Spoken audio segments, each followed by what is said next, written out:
Bismillahirrahmanirrahim. Assalamualaikum warahmatullahi wabarakatuh. Selamat pagi anak-anakku semuanya. Tetap semangat ya belajarnya. Hari ini kita ketemu lagi ya pada mata pelajaran IPS ya. Kita masih membahas tema 8 subtema 3 Bumiku ya. KD yang akan kita pelajari masih sama dengan KD pada pertemuan sebelumnya ya, yaitu KD 3.1, mengidentifikasi karakteristik geografis dan kehidupan sosial budaya, ekonomi, politik di wilayah ASEAN. Untuk pertemuan kita hari ini ada 2 materi yang akan Ibu sampaikan ya.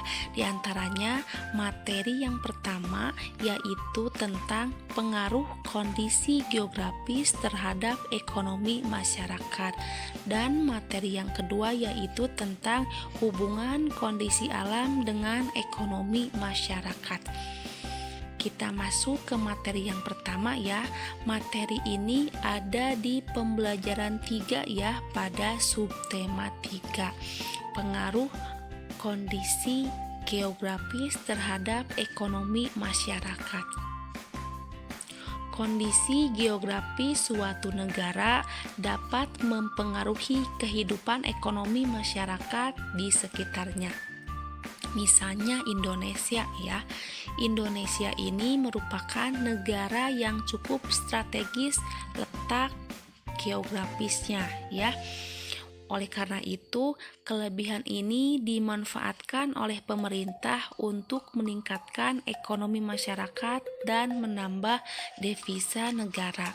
Misalnya, ada masyarakat yang tinggal di dataran rendah, ada yang tinggal di dataran tinggi, dan ada yang tinggal di daerah pantai. Masyarakat tersebut memanfaatkan keadaan geografis tersebut sebagai sumber mata pencaharian mereka ya. Nah, di sini daerah di pedesaan dan di perkotaan tentunya memiliki kenampakan alam yang berbeda-beda. Misalnya yang pertama ada dataran rendah ya. Di dataran rendah ini cocok untuk aktivitas penduduk, misalnya pertanian, industri, dan jasa ya.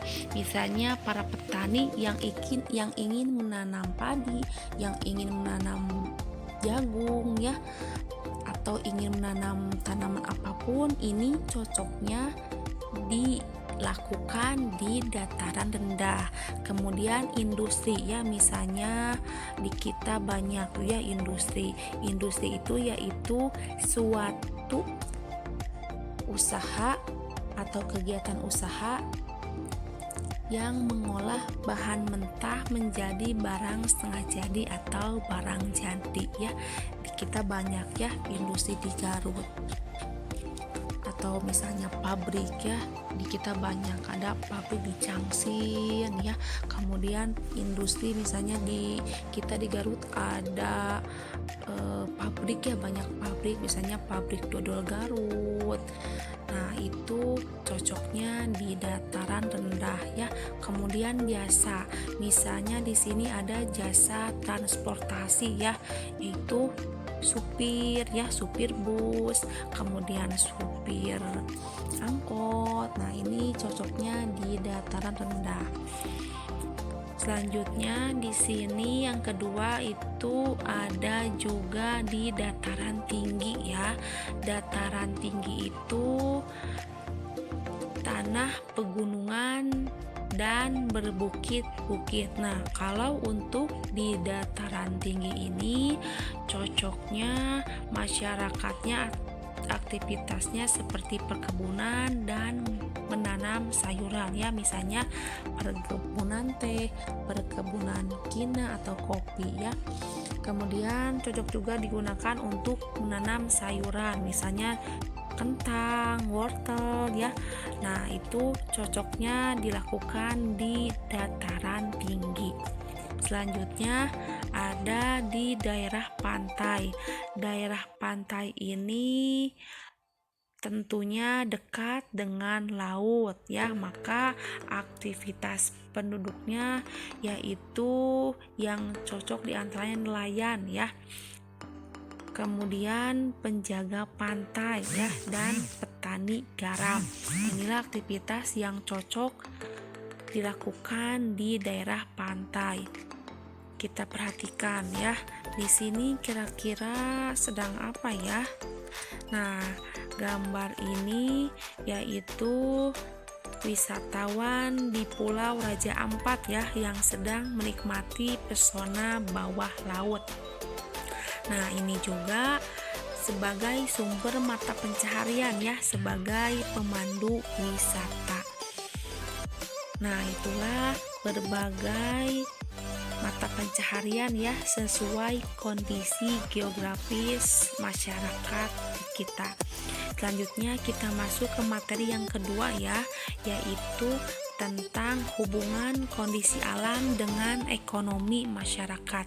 Materi ini ada di pembelajaran 4 ya, masih di subtema 3. Nah, di sini kondisi geografis Indonesia menyebabkan negara ini memiliki kekayaan alam yang beragam ya. Apa saja kekayaannya? Nah, Indonesia ini memiliki berbagai produk pertanian ya, yang dihasilkan dari pertanian. Misalnya ada padi, ada jagung, ada ubi, dan lain-lain. Kemudian ada juga produk dari perkebunan ya, yang dihasilkan dari perkebunan, misalnya ada kopi, teh, tebu, dan lain sebagainya.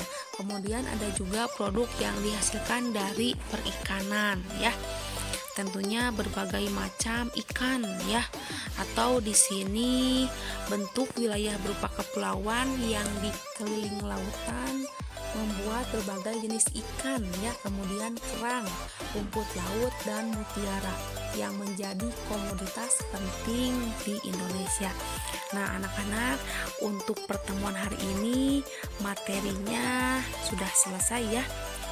Sekarang ada tugas yang harus kalian kerjakan ya. Nah, sekarang kalian kerjakan tugas IPS-nya ya di buku pena 6D. Kalian buka buku pena 6D ya, kerjakan latihannya halaman 70, nomor 1 dan nomor 2. Kemudian halaman 82. Ini yang harus kalian kerjakan untuk pertemuan hari ini ya. Tugasnya tidak perlu kalian kirimkan ya, tapi kalian harus mengerjakannya ya, nanti ada di penilaian harian. Ibu cukupkan sekian ya. Terima kasih.